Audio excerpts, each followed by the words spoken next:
Assalamualaikum warahmatullahi wabarakatuh. Pada video kali ini, kami akan menyelesaikan tugas dari mata kuliah Keamanan Jaringan. Sebelumnya, perkenalkan terlebih dahulu, saya Vera Ariska dengan NIM 1901530101 dan teman saya Saja Bagas Valentino dengan NIM 1901530098 serta Daniel Robert Maridona Baban dengan NIM 1901530147. Kami dari kelas B1. Di sini kami menjelaskan chapter 8 dan 13, yaitu tentang Information Warfare dan Host-Based Intrusion Detection. Yang pertama ada pengertian Information Warfare. Information Warfare atau perang informasi adalah penggunaan dan pengelolaan informasi dalam mengejar keunggulan kompetitif atas lawan. Perang informasi dapat melibatkan pengumpulan informasi taktis, jaminan bahwa informasi sendiri adalah sah, penyebaran propaganda atau disinformasi untuk menurunkan moral musuh dan masyarakat, merusak kualitas yang menentang kekuatan informasi dan penolakan peluang pengumpulan informasi untuk menentang kekuatan. Informasi perang berhubungan erat dengan perang psikologis. Contohnya ketika seseorang mencuri informasi dari situs atau menyebabkan kerusakan komputer atau jaringan komputer. Semua tindakan ini adalah virtual atau tidak nyata. Terhadap informasi tersebut hanya ada dalam dunia digital dan kerusakannya pada kenyataan tidak ada kerusakan fisik sama sekali, hanya fungsi mesin yang bermasalah. Komputer dapat dijadikan sebagai sumber bukti bahwa ketika komputer tidak secara langsung digunakan untuk kegiatan kriminal, komputer merupakan alat yang sempurna untuk menjaga record atau catatan, khususnya ketika diberikan tenaga untuk mengenkripsi data. Jika bukti ini diambil dan dideskripsi, ini bisa menjadi nilai bagi para investigator kriminal. Selanjutnya ada alat perang informasi yang terdiri dari pertama, perception management atau social engineering, yang kedua, malicious code, yang ketiga, virus blitz, dan yang keempat ada predictable response. Selanjutnya, could a company be destroyed, yang artinya, bisakah suatu perusahaan dihancurkan? Jawabannya bisa, karena pada Februari 2002, setelah serangan tersebut, manajemen Cloud9 menilai bahwa upaya untuk meningkatkan keamanan ISP dan menyadari bahwa mereka tidak mampu menyadari investasi tambahan yang diperlukan dan hilangnya pendapatan selama pekerjaan tersebut dilakukan, kata Mitzi. Mereka terpaksa menutup dan menjual aset mereka ke sesama ISP Znet. Tak lama setelah serangan itu, pada tahun 2002, ISP sendiri rentan terhadap serangan DDoS. Selanjutnya, could a presidency be affected? Yang artinya, bisakah presiden dipengaruhi? Jawabannya itu bisa. Contohnya adalah situs web Republikan terkena peretas diambil oleh offline Mark Song ini pada tanggal 7 November 2000. Seorang hacker menyusup ke replika situs web Komite Nasional pagi ini dan melontarkan omelan bertele-tele terhadap Gubernur Texas, George W. Bush, memaksa situs untuk sementara dibatalkan jalurnya di hari ketika para pemilih memberikan suara merdeka di pemilu presiden. Selanjutnya ada Could Anyone Be Killed? Di situ diceritakan hampir semua orang dengan sedikit pengetahuan teknis dapat membobol sistem dan mematikan reader di hub udara utama di seluruh negara. Dapat dikatakan juga ribuan laptop tanpa jaminan yang digunakan oleh karyawan FAA. Beberapa diprogram dengan kata sandi penting, dapat memberikan jalan pintas ke sistem kepada jalan salah jika hilang atau dicuri. Slide selanjutnya akan dijelaskan oleh teman saya.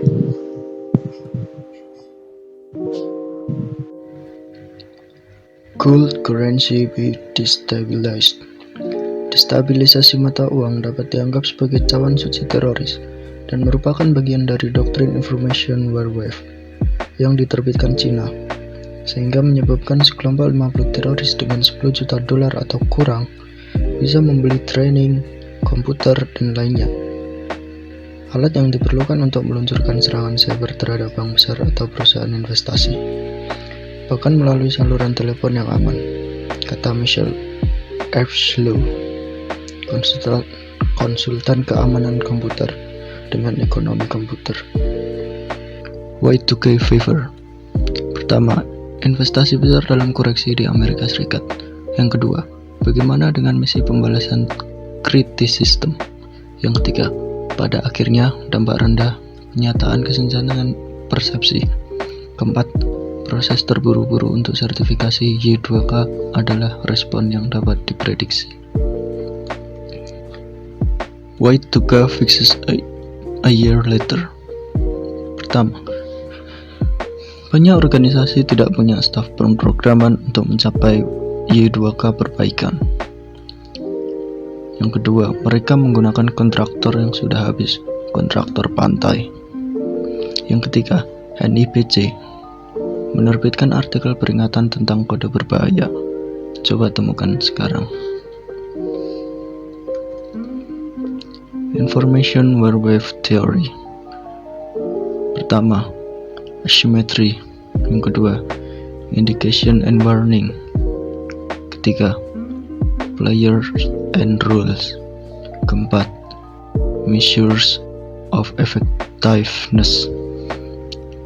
Kelima, cycle time. Good Red Worm July 2001. Pada tanggal 13 Juli 2001, host yang terinfeksi karena serangan Red Worm sebanyak 27, dan pada tanggal 19 Juli 2001, serangan cacing merah komputer host yang terinfeksi sebanyak 340 ribuan sebenarnya. Host-based intrusion detection. Pengertian dan prinsip.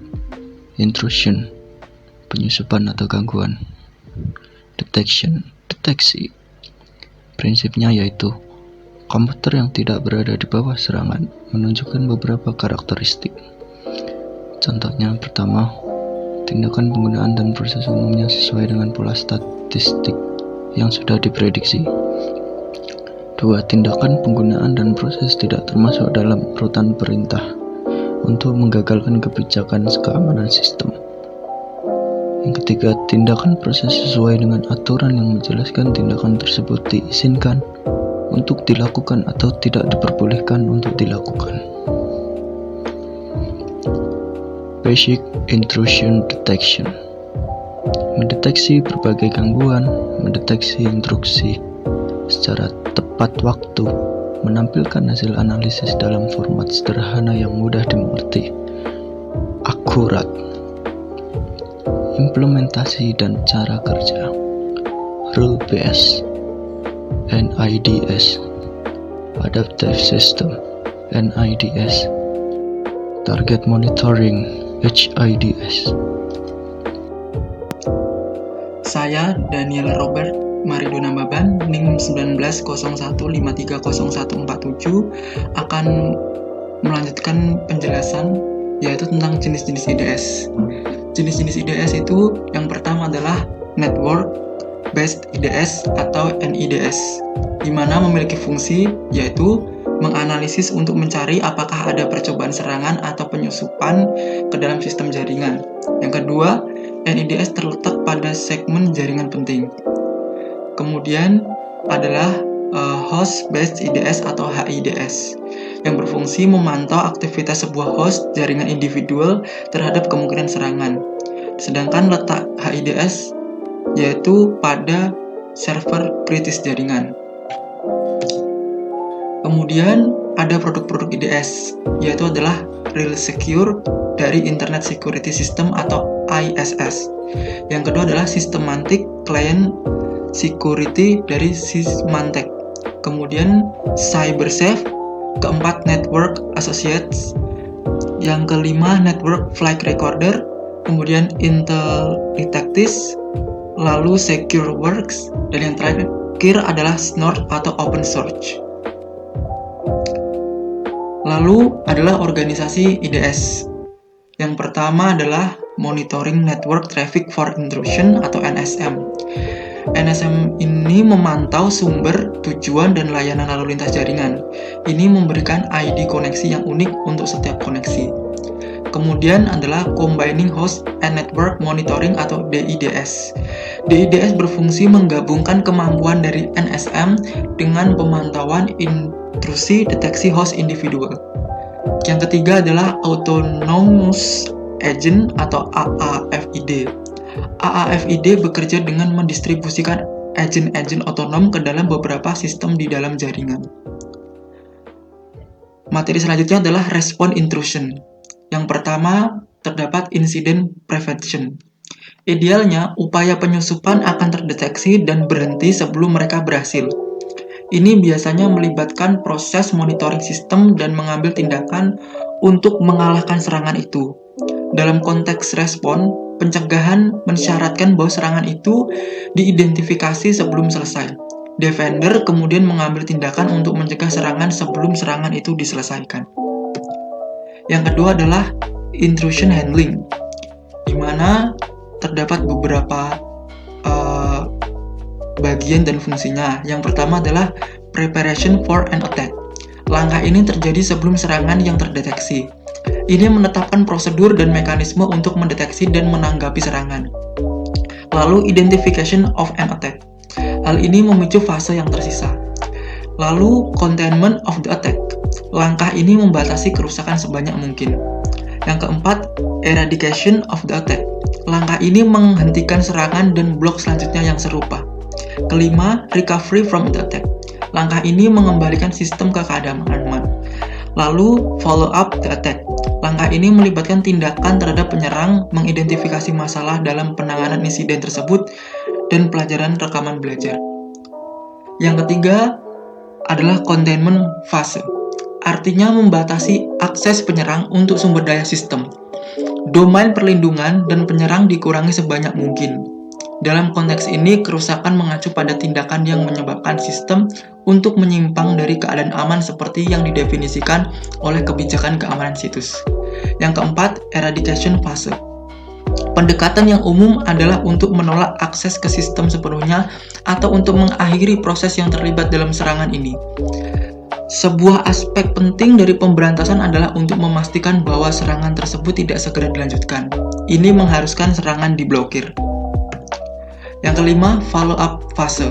Tindakan lanjut yang paling umum adalah untuk mengejar beberapa bentuk tindakan hukum, baik pidana maupun perdata. Persyaratan hukum bervariasi antara masyarakat, dan memang bervariasi dalam masyarakat dari waktu ke waktu. Jadi, untuk tujuan kita membatasi diri pada masalah teknis untuk melacak serangan melalui jaringan. Dua teknik untuk tracing adalah thumbprinting dan menandai header IP. Kesimpulan yang bisa diambil adalah pertama, Intrusion Detection System atau sistem pendeteksian penyusupan merupakan sebuah konsep canggih yang melibatkan beberapa teknologi yang berbeda. Yang kedua, boleh dikatakan dalam IDS sudah menjadi penting firewall untuk keamanan sistem.